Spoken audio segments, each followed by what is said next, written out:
Let's look at the changes in these pressures that we just talked about during inspiration and expiration and relate them to how they really create inhalation and exhalation, allowing that to occur. So what are these pressures? There's intrapulmonary,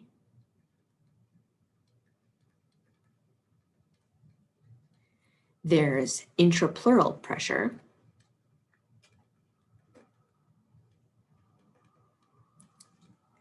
and this is pressure we're talking about. The difference between them two is going to be transpulmonary pressure, the pressure difference across those two pressures. So I'm going to add in a graph here and we're going to dissect it. So this graph is showing up top the pressure relative to atmospheric pressure. Remember, we said we talk about this relative to atmospheric.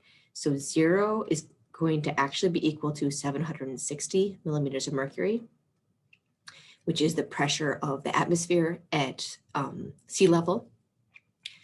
So at rest, the intrapulmonary pressure, that's this pink line here, is 0. It's not different from atmospheric pressure. As we inspire, the thoracic muscles and the diaphragm are going to contract and decrease the pressure by increasing volume. Increased volume is going to cause decreased pressure. That's shown as this line down here. That's what's going to allow air to flow into the lungs. This is volume of air entering and exiting the lung. So this is entering. Volume inside the lung increases. That's what takes the pressure back to 0. Equilibrates the pressure back to same as atmospheric levels. As we expire fully, those muscles relax. That decreases thoracic volume. That's going to cause pressure to rise inside the lungs, the thoracic cavity, and air is going to be forced out. So air is exiting. This is all occurring over about 5 seconds for a resting respiratory rate. So this would what the curve of intrapulmonary pressure would be decreasing during inspiration, increasing during expiration. Then we've got intrapleural volume of pressure is also what's shown here. Intrapleural, remember the one thing about it, it's always less than intrapulmonary. So -4 at rest, that negative value is keeping the lungs inflated. It's going to drop down lower than that. Why? Because it has to if we want the lungs to not collapse.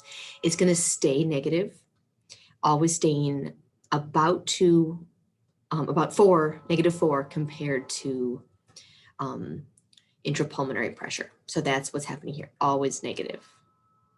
It's always negative compared to atmospheric pressure and intrapulmonary pressure. The volume of breath in one breath is about 5.5 liters or 500 milliliters. We'll see that again, that volume, which is called tidal volume.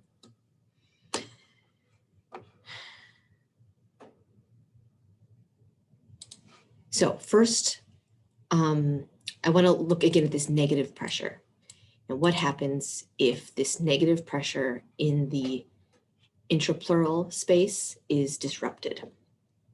So again, we've got atmospheric pressure is 760. We're going to call that 0, right? This is just a resting lung. We're going to have 0 in here, -4 in here, and that's happy. So intrapleural pressure is 0. Intrapulmonary pressure is 0. Intrapleural pressure is 4. When we have a There can be various causes for collapsed lung. This could either be due to a knife wound, like here, like here, or this could be due to air in the pleural cavity, which can cause damage. There could be various causes. A pneumothorax is when there's air, extra air in the pleural cavity. So damage to either side of this or just extra air in here is going to disrupt this, right? So this side, we're still good, 0 and -4. On this side, we still got 0, but this is going to be 0. When this intrapleural pressure becomes 0 instead of -4, this lung is going to collapse. So this emphasizes the importance of negative intrapleural pressure for maintaining lung inflation, which is important for lung function. The other thing that is important for lungs to stay inflated, one other thing is surfactant. So remember the surfactant that's produced by the type 2 alveolar cells. And this is related to surface tension. So I've got a picture showing this. I'm not gonna test you on this, but if you are a kind of chemistry person, this might be of interest. If you want to understand how this works, I might not still do it complete justice.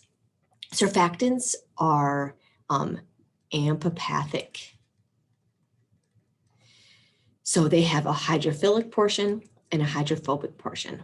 That means they can interact with oil and decrease the surface tension of water. So they're going to disrupt how water interacts and make water have less surface tension. What this means to the lungs is that it actually is going to prevent collapsing and allow for the lungs to inflate with less work. So this example over here is without surfactant. These two different alveoli have equal surface tension, but this one has higher pressure because the radius is smaller. Point is, it's more likely to collapse and it's harder to inflate. It takes more work to inflate, kind of like when we're blowing up a balloon. And when you first start blowing up the balloon, it's really hard at first. It's a lot of work until it gets to be bigger. That decreased pressure as it gets bigger. Surfactant helps to get around this, to adjust for this. So this is the same two alveoli.